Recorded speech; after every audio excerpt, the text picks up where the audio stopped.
Assalamu alaikum, may peace be with everyone. Today I'll be showing how to use the butterfly knives, just basic. So, getting our stance. This is the forward strike. It's a bit like chain punching. So we go here.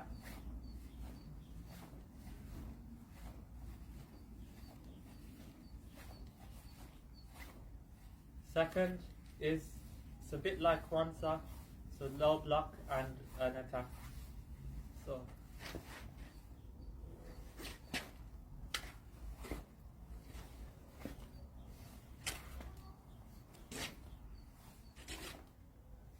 and third is basic slash.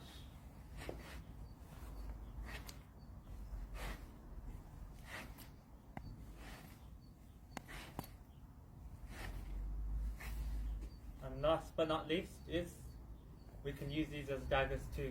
So it's just a basic block and a low strike.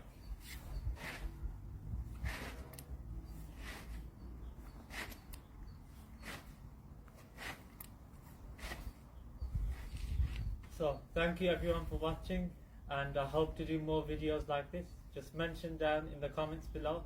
I have a 6-foot wooden pole that I can do. I have the nunchucks and these butterfly knives. Any other drills or moves you want to learn, please note it down in the comment, and I hope to do more videos. Obviously this took a long time because I was waiting on the weather, but I hope to do more, and thank you everyone for the support. Let's get to 1K.